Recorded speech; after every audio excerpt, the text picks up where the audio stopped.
আপনার ফ্রিজে রাখা সবজি কি শুকিয়ে যাচ্ছে? দুধ বা খাবার কি দ্রুত নষ্ট হয়ে যায়? অথবা ফ্রিজ খুলে দেখেন বরফের পাহাড়?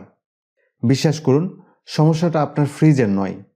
সমস্যাটা শুধু একটি জিনিসের, ফ্রিজের রেগুলেটর সেটিংস। তাই আজকের ভিডিওতে দেখাবো কিভাবে সঠিক সেটিং করার মাধ্যমে বিদ্যুৎ বিল কমানোর পাশাপাশি খাবার ঠিক রাখবেন।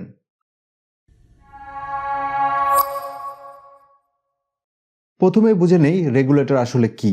রেগুলেটর ফ্রিজের ভিতরে থাকা একটি গোলাকার চাকা, যেটিতে 1 থেকে 5 বা 1 থেকে 7 পর্যন্ত সংখ্যা লেখা থাকে, যেটি ফ্রিজ কতটা ঠান্ডা হবে এবং কম্প্রেসর কতক্ষণ পর্যন্ত চলবে সেটিকে নিয়ন্ত্রণ করে। এখানে অনেকেই কনফিউজড হন, কম নম্বর মানেই কম ঠান্ডা আর বেশি নম্বর মানেই বেশি ঠান্ডা। কিন্তু সমস্যা হলো, সবসময় বেশি ঠান্ডা মানেই ভালো না। ভুল সেটিংস করলে খাবার নষ্ট হবে, বরফ জমবে আর বিদ্যুৎ বিল বাড়বে।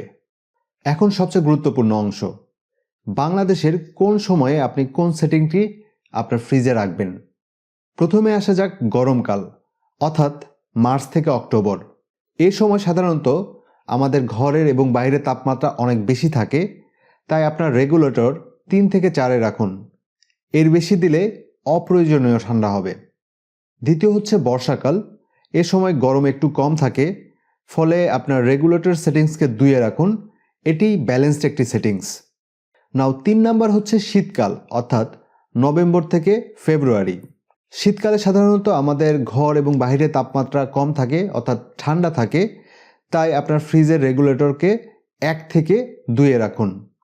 এখন একটা সবচেয়ে বড় ভুল যেটা আমরা সবাই করি, আমরা অনেকেই ভাবি 5 নম্বরে রাখলে ফ্রিজ ভালো চলবে। এটা একদম ভুল ধারণা।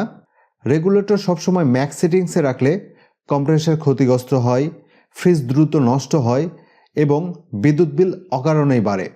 তাই এখনই আপনার ফ্রিজের রেগুলেটর সেটিংসকে চেক করুন। মনে রাখবেন, সঠিক সেটিংস মানেই কম বিদ্যুৎ বিল, নিরাপদ খাবার। ভিডিওটি ভালো লেগে থাকলে অবশ্যই লাইক এবং কমেন্ট করতে ভুলবেন না, এবং সেই সাথে আপনারা যারা নতুন আছেন তারা অবশ্যই আমাদের এই চ্যানেলটিকে সাবস্ক্রাইব করতে ভুলবেন না। Thanks for watching.